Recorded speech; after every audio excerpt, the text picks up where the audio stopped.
பட்ஜெட்டை கொண்டு வந்ததுக்கப்புறம் அதை பற்றி நிறைய வாக்குவாதங்கள்லாம் போனதை நீங்கள் டிவியிலையும் ரேடியோலையும் பார்த்துருப்பீங்க, கேட்டிருப்பீங்க. அதை பற்றின நிறைய விஷயங்களையும் நாங்கள் போன வீடியோவில் பார்த்துருந்தோம். அதில் முக்கியமான ஒரு விஷயம் தான் இந்த வரி.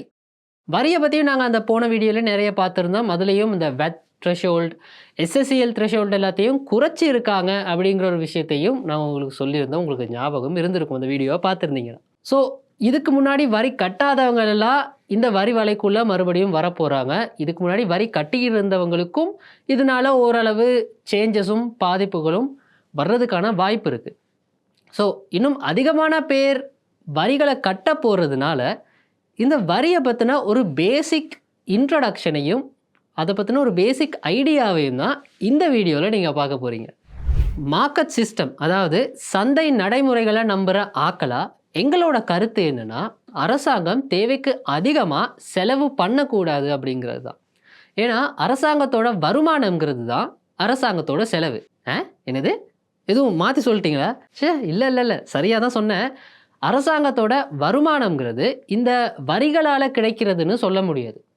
உண்மையாக வருமானம்னு சொல்கிறது அரசாங்கத்தோட மொத்த செலவு. ஏன்னா அந்த செலவை பண்ணுறதுக்கு எப்படியாவது காசு தேடி ஆகணும்ல. அந்த காசை சம்பாதிக்க 2 வழி தான் இருக்குது. ஒன்று, ஏதாவது வரிகள் மூலமாகவோ இல்லை பாஸ்போர்ட், லைசன்ஸ் மாதிரியான சர்வீஸ்களுக்கு ஃபீஸாவோ வருமானம் சம்பாதிக்கிறது.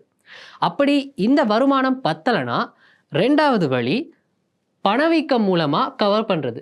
நம்மக்கிட்ட இருக்கிற காசோட பெறுமதி, அதாவது ரூபாயோட பெறுமதியை குறைச்சி அந்த குறைச்ச பணத்தை கவர்மெண்ட்டுக்குள்ளே எடுத்துக்கிறது. இதை தான் பணவீக்கம்னு சொல்கிறோம். ஒரு வழியில் பணவீக்கம்னு சொல்கிறதும் ஒரு வகையான வரி தான். அதனால தான் அரசாங்கத்தோட வருமானம்னு சொல்கிறது ஒரு வகையில் அரசாங்கத்தோட மொத்த செலவுன்னு சொல்லப்படுது. ஸோ இந்த காரணத்தால் தான் அரசாங்கத்தோட செலவை குறைக்கணும்னு நாங்கள் அடிக்கடி திரும்ப சொல்கிறோம். செலவுகளை குறைக்காமல் நாங்கள் அந்த ப்ரொஜெக்டை பண்ணுவோம், இந்த ப்ரொஜெக்டை பண்ணுவோம், அப்படி நாங்கள் டெவலப் பண்ணுவோம், இந்த மாதிரி நாங்கள் அதை டெவலப் பண்ணி காட்டுறோம்னு சொல்லிகிட்டு இருக்கிறதுல எந்த ஒரு அர்த்தமுமே இல்லை. ஏன்னா செலவுகளை கூட்டிகிட்டே போனால் இந்த அரசாங்கம் மட்டும் இல்லை, எந்த அரசாங்கம் வந்தாலும் கடைசியில் எங்கள் பாக்கெட்டில் இருந்து தான் காசு வெளியே போகும். சரி, நாங்கள் வரியோட பேசிக்ஸ் பற்றி பேசிக்கிட்டு இருந்தோம்ல. ஒரு நாட்டில் என்னென்ன வழிகளில் வரி கலெக்ட் பண்ணுறாங்க? பொதுவாக 3 வழிகளில் வரி அறவிடலாம். முதலாவது, எங்களோட வருமானத்தை வச்சு வரி கலெக்ட் பண்ணுறது. எங்களுக்கு கிடைக்கிற வருமானத்துக்கு ஒரு குறிப்பிட்ட அளவு வரியை அறவிட முடியும். 2வது, எங்களோட செலவை வச்சு வரி கலெக்ட் பண்ணுறது. நாங்கள் பாவிக்கிற பொருட்களுக்கு, சேவைகளுக்கு, குடிக்கிற டீ, காஃபி மாதிரியான விஷயங்களுக்கு வரி அறவிடுறது. அதை தான் வெட் மாதிரியான வரிகளாக நாங்கள் கட்டிகிட்டு இருக்கோம். 3வது, நாங்கள் ஓன் பண்ணுற விஷயங்களுக்கு, அதாவது எங்களுக்கு சொந்தமாக இருக்கிற ஒரு பொருளுக்கு டேக்ஸ் அடிக்கிறது. உதாரணத்துக்கு பழைய ராஜா காலத்தில் இந்த நாய் வரி, உப்பு வரி மாதிரியான விஷயங்கள் நிறைய இருந்துச்சு. வீட்டில் நாய் வச்சிருக்கிறதுக்காக ஒரு வரி அறவிடப்பட்டுச்சு. இப்போ அந்த மாதிரி நாய் வரியெல்லாம் இல்லை. அந்த மாதிரி நாங்கள் வச்சிருக்கிற ஃபோனுக்கு, ஒரு இடத்துக்கு, ஒரு பில்டிங்க்குன்னு ஏதாவது ஒரு சொத்து எங்களுக்கு சொந்தமாக இருந்தால் அந்த சொந்தத்தன்மைக்காக, அதாவது ஓனர்ஷிப்புக்காக வரி அறவிடுறது. இந்த 3 வழிகள்லையும் ரொம்ப மோசமான வரி தான் கடைசியாக சொன்ன சொத்துக்களுக்கு வரி அறவிடுறது. அதுக்கான காரணம் என்ன அப்படின்னா, கேஷ் இன்ஃப்ளோ எதுவுமே இல்லாத ஒரு விஷயத்துக்கு, ஒரு சொத்துக்கு வரி அறவிட்டா அந்த வரியை கட்டுறதுக்கு வேற எங்க இருந்தாவது சரி கிடைக்கிற வருமானத்தை சுரண்டி எடுத்து தான் கட்ட வேண்டியிருக்கும். ஒரு உதாரணத்துக்கு சொல்றதா இருந்தா, இலங்கையில் வீடு வச்சிருக்கிற எல்லாரும் ஒவ்வொரு வருஷமும் வரி கட்டணும்னு ஒரு சட்டம் போட்டா என்ன ஆகும்னு கொஞ்சம் நினைச்சு பாருங்களேன்.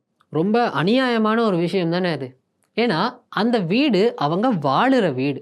அந்த வீட்டால் எந்த ஒரு வருமானமும் அவங்களுக்கு வர்றதில்லைல்ல. அப்போ அந்த வரியை கட்ட வேற எங்கே இருந்தாச்சும் தான் காசு சுரண்டி எடுக்க வேண்டியிருக்கும். அப்படி பண்ண போனால் பொருளாதாரம் சுருங்க ஸ்டார்ட் ஆகிரும். அதனால தான் சொந்தமாக இருக்கிற விஷயங்களுக்கு, சொத்துக்களுக்கு வரி அறவிடக்கூடாதுன்னு அடிக்கடி சொல்லப்படுது. இன்னொரு பக்கம் மக்கள் குழப்பிக்கொள்கிற ஒன்று தான் இந்த தீர்வை வரி. அதாவது ஏதாவது ஒரு பொருள் இலங்கையோட எல்லைக்குள்ளே கொண்டு வரப்படுற நேரம் அந்த பொருளுக்கு ஒரு குறிப்பிட்ட அளவு பணத்தை கட்ட வேண்டி இருக்கும். அதை தான் தீர்வை வரின்னு நாங்கள் சொல்கிறோம். இதுவும் ரொம்ப மோசமான வரிகளில் ஒன்று. இதை பற்றியும் நாங்கள் நிறைய தடவை பேசியிருக்கிறோம். இது மோசமான வரின்னு சொல்கிறதுக்கு என்ன காரணம்னா, இது ஒரு ஃப்ரண்ட் லோடட் டேக்ஸ். அதாவது ஒரு உதாரணத்துக்கு நீங்க ஒரு வீடு கட்ட போறீங்கன்னா, அதுக்கு இரும்பு கம்பி, சிமெண்ட், டைல்ஸ், பாத்ரூம் ஃபிட்டிங்ஸ்ன்னு நிறைய விஷயங்கள் தேவை. அப்படி இத்தாலியிலிருந்து மார்பிள் டைல்ஸ், பாத்ரூம் பொருட்கள் எல்லாம் கொண்டு வாரீங்கன்னு சொல்லி வச்சுக்கொள்வோமே. அதே மாதிரி இந்தியால இருந்து இந்த ஸ்டீல், சிமெண்ட் மாதிரியான விஷயங்கள்லாம் கொண்டு வாரீங்கன்னு சொல்லி சொல்லுவோம்.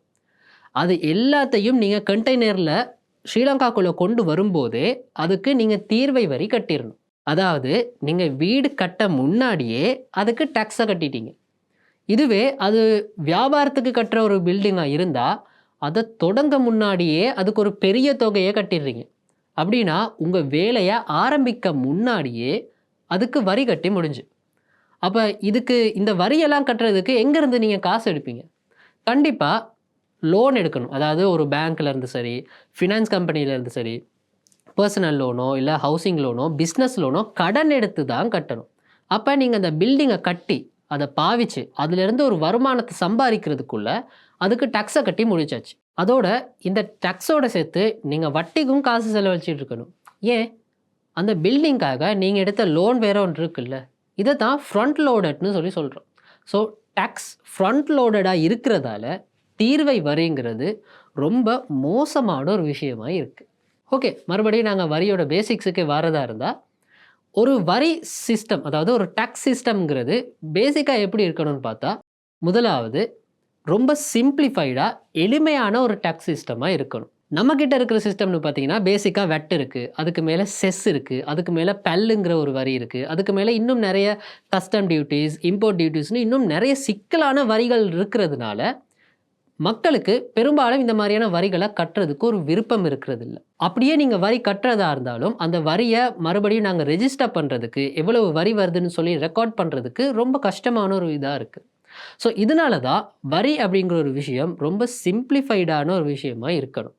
ஸோ இப்படி சிம்பிளா இருக்குமா இருந்தா, ரொம்ப எளிமையான ஒரு டாக்ஸ் சிஸ்டமா இருக்குமா இருந்தா, மக்களுக்கு அத கட்டுறதுக்குமா ஒரு ஆர்வம் இருக்கும். அதே நேரம் அந்த வரக்கூடிய வரிகள நாங்க ரெக்கார்ட் பண்ணி வச்சுக்கொள்றதுக்கும் ரொம்ப ஈஸியா இருக்கும். அத ட்ராக் பண்றதுக்கும் ஈஸியா இருக்கும்.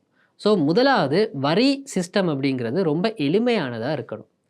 2வது வரி சிஸ்டம் டிரான்ஸ்பேரன்ட்டா, அதாவது ஒரு நம்பகத்தன்மையை உருவாக்கக்கூடிய மாதிரி வெளிப்படைத்தன்மையானதா இருக்கணும். ஸோ நாங்க கட்டுற வரியெல்லாம் எங்க போகுது? எதுக்காக அத செலவு பண்றோங்கிறதே தெரியாம இருக்குமா இருந்தா, நமக்கு எப்படி வரி கட்டணுங்கிற ஒரு எண்ணம் உருவாகும். 3வது எங்களுக்கு இருக்கக்கூடிய வரி கட்டமைப்புங்கிறது ரொம்ப நியூட்ரலானதா இருக்கணும். ஒரு சாராருக்கு மட்டும் ஒரு வரியும், இன்னொரு சாராருக்கு இன்னொரு வரியும் இருக்க முடியாது. செலக்டிவா செலக்ட் பண்ணி வரிய குடுக்கவும் முடியாது. அதே நேரம் செலக்ட் பண்ணி ஒரு குரூப்புக்கு மட்டும் வரி விலக்கையும் வழங்க முடியாது. உங்களுக்கு தெரியும், ஒரு சில ரூல்ஸ் எல்லாம் இருந்துச்சு. ஒரு குறிப்பிட்ட அளவு காணி பர்ச்சேஸ் இருந்துச்சுன்னா, அவங்களுக்கு ஒரு வரியும், சில கம்பெனிகளுக்கு வந்து ஒரு குறிப்பிட்ட அளவு பெருமானம் வருமானமா போன வருஷம் இருந்துச்சுன்னா, அதுக்கு ஒரு வரியும், அப்படிங்கிற மாதிரி செலக்டிவான வரிகளும், செலக்டிவான வரி விலக்குகளும் இருந்தது உங்களுக்கு ஞாபகம் இருக்கலாம். ஸோ இந்த மாதிரி எல்லாம் செலக்டிவானதா இருக்காம, நியூட்ரலானதா எல்லாருக்கும் ஒரே மாதிரியான வரிகள் இருக்குமா இருந்தா, அது எல்லாருக்குமே ஓரளவு ஒரு நல்லது தரக்கூடிய விஷயமா இருக்கும். 4வது எங்களுடைய வரி கட்டமைப்பு ஸ்டேபிளா, ஃபிக்ஸ்டானதா இருக்கணும்.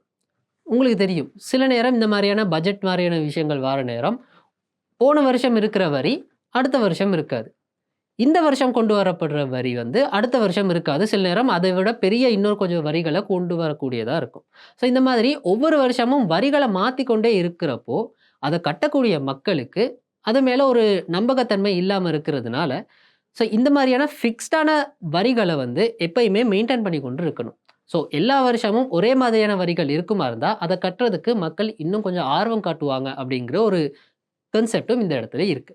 ஸோ இதுதான் வரிகளுடைய பேசிக் ஸ்ட்ரக்சரா, பேசிக்கான ஐடியாலஜிஸா இருக்கு. ஸோ இந்த மாதிரியான சிம்பிளிஃபைடான, டிரான்ஸ்பேரண்டான, ஃபிக்ஸ்டான வரிகள் ஒவ்வொரு வருஷமும் இருக்கும் அப்படிங்கிறது தான் எங்களுடைய எண்ணமுமாவும் இருக்கு, எதிர்பார்ப்பாவும் இருக்குது.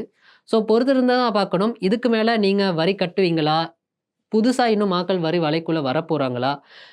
ஆல்ரெடி வரி கட்டிக் கொண்டிருக்கிற ஆட்களுக்கு என்ன நடக்க போகுதுங்கிறத இனி வர்ற காலங்கள்ல தான் நாங்க பொறுத்திருந்து பார்க்கணும்.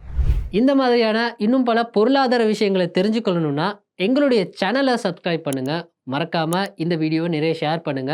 யூடியூப் மட்டும் இல்லாம Facebook, Instagram, TikTok மாதிரியான எல்லா பிளாட்ஃபார்ம்ஸ்லயும் நாங்க இருக்கிறோம். எங்கள மறக்காம ஃபாலோ பண்ணுங்க. இதே மாதிரி இன்னொரு வீடியோவோட நெக்ஸ்ட் வீக் சந்திப்போம்.